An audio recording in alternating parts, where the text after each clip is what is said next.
আফরান নিশোর দাগি flop হলে দায় নেবেটা কে? শাকিব খানের ভয়ে কি আফরান নিশোর দাগি পিছিয়ে গেল? এরকম বহু কথা কিন্তু সোশ্যাল মিডিয়াতে ঘুরে বেড়াচ্ছে। তো আজকের এই ভিডিওতে আমরা এটা নিয়েই কথা বলবো। Hello friends, welcome to the new episode of my channel. আমি মৈনাক আর আপনারা দেখছেন মৈনাক এক্সপ্লেন্ড ইউটিউব চ্যানেল। তো আমরা যদি দেখি, ঈদের বাকি আর মাত্র 23-24 দিন, বলা যেতে পারে 25 দিন, 23 থেকে 25 দিন মতো বাকি আর ঈদের।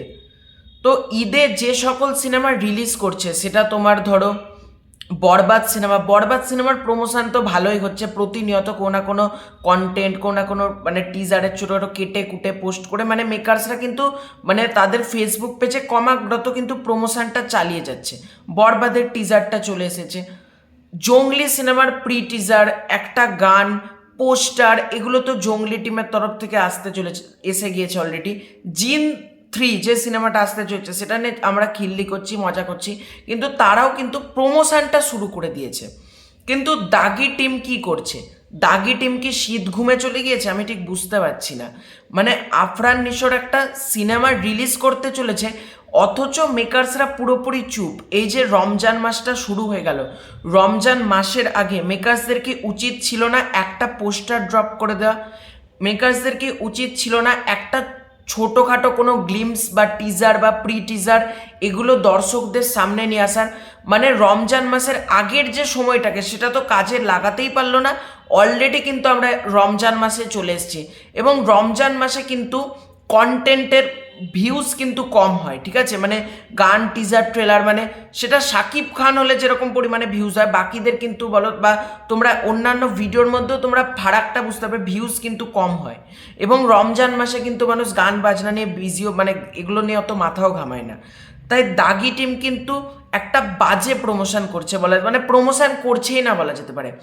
যেখানে প্রোডাকশন হাউস স্বয়ং SVF, চরকি, আলফাই, তিনটেই নাম করা প্রোডাকশন হাউস, যারা সুড়ঙ্গ বানিয়েছে, তুফান বানিয়েছে, তাদের কাছ থেকে কি আমরা এই প্রমোশনটা ডিজার্ভ করি? তোমরাই বলো, এই প্রমোশনটাকে আমরা ডিজার্ভ করি? আজকে কিন্তু তোমরা যদি দেখো, তুফানের সময়তেও কিন্তু বেশ ভালো একটা প্রমোশন কিন্তু তারা করেছিল। আজকে যেখানে ঈদের বাকি আর 24-25 দিন, সেখানে এসে দাঁড়িয়েও তারা এখনো পর্যন্ত তাদের তরফ থেকে কোনো রকম, যেটাকে বলে কি, কোনো রকম প্রমোশনাল অ্যাক্টিভিটি, কোনো কন্টেন্ট কিচ্ছু দেয়নি। না কোনো পোস্টার এসেছে, না টিজার এসেছে, না কোনো গ্লিমস এসেছে। সিনেমাটা শুটিং কিছুদিন আগে শেষ হয়েছে, এটা আমরা জানি। তো মেকার্সদেরকে উচিত ছিল না একটা ফটো অন্তত আপলোড করার? আফরান নিশোর একটা ফার্স্ট লুকটাকে, একটা ফটো তুলে একটা পোস্টার বানানোরও কি টাইম নেই নাকি মেকার্সদের?